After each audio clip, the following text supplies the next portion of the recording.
You're listening to Through the Halls, and we will begin discussing teenagers and testing after this short break.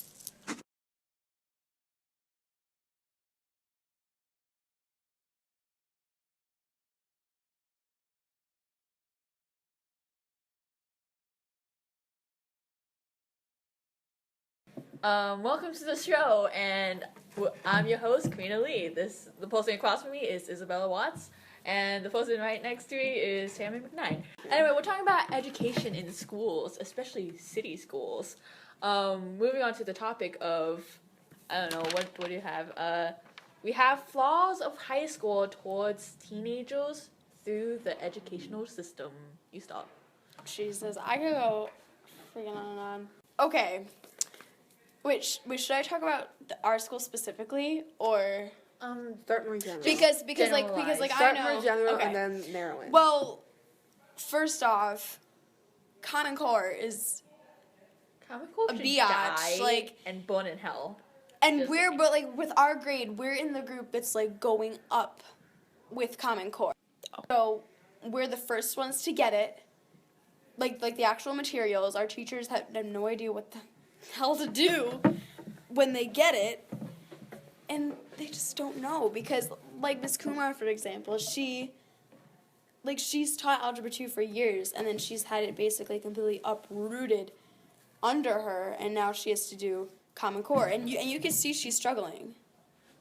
She is struggling, but it's also destroying a specific school of the arts, because it's ruining imagination. There's Common Core worksheets in our writing portfolios when they come in. Yeah. That's not okay. That is not. What are your ideas?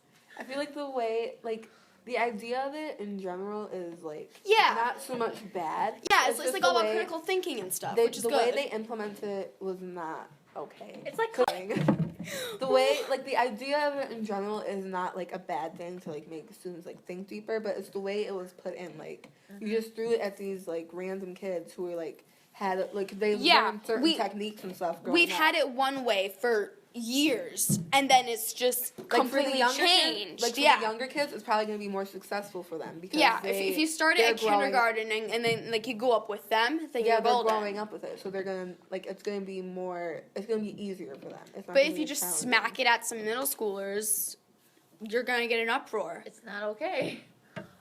Actually, that brings us to the question of Common Core testing, as well as testing in general. Jesus. I'm one of those people that gets so anxious and terrified of tests. Like, my math midterm today, I was a blubbering mess. I was a blob on my desk. And thank God Ms. Kumar, used questions from our, review packets and stuff. And if she didn't, I probably would have started breaking down in the middle of the testing room. It would have been so bad. Well, testing's never been a good thing, in my opinion. And in actual education, it's just going to school.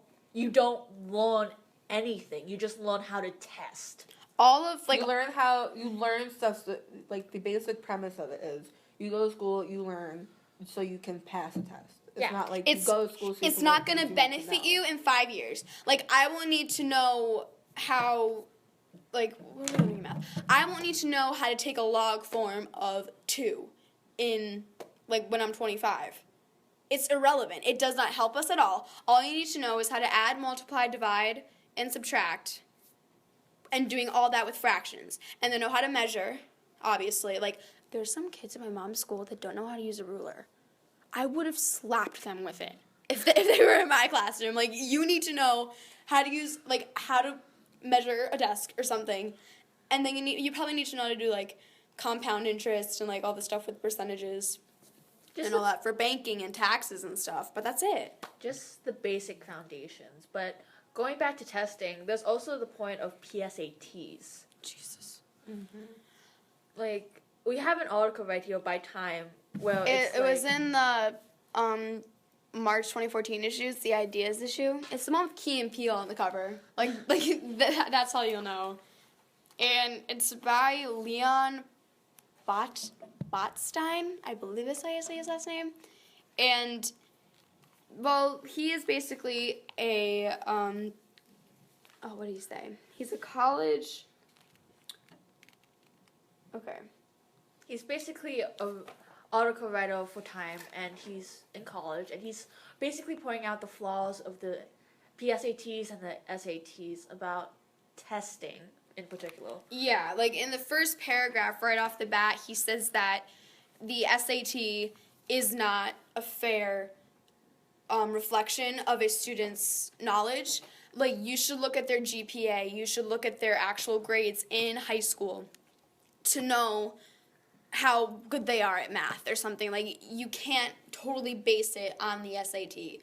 Where we're basically, except for like looking at past exams, we have no way of knowing exactly what's going to be on the test other than taking the PSAT, which is again a previous test. And it's It's a bad way to test kids, especially for those who are actually intellectually smart, but they just do really bad on and tests. it's just so stressful. Like from the moment I went into school, the moment we went into school, the SAT is known as if you don't do good on the SAT, you will not get into college. It is a make or break situation. And it's terrifying for kids like me who we have test anxiety. Like, we can't handle it. And also, it's like one of those things you can't prepare for. Right. Like, Exactly. I feel like if you could prepare for it, like if there were like better means of like preparing for it, maybe you could like that'll increase your like chances of doing better on it. But If there was an SAT course, like in your regular schedule in junior year, that would, like, I bet a lot of kids would do better. Yeah, but it still doesn't, like, we still have to talk about, well, our next topic, mental issues with kids and their anxiety, as well as their, pretty much, teenagers can't handle high school sometimes. I've had like 2 mental breakdowns this year. Okay, like it's not okay. like, you remember that like week I was out of school? Yeah. Like back then, that was because of like anxiety. I couldn't. Like I physically you can't couldn't get deal. myself to school without like wanting to like without feeling like I was gonna die. It's just so bad. And it's like everyone in this day and age, they wonder like why teenagers are so moody and why they have so much angst or whatever. And like, yeah, there might be other reasons and other things that impact them, like emotionally and stuff. But for me, it's all school.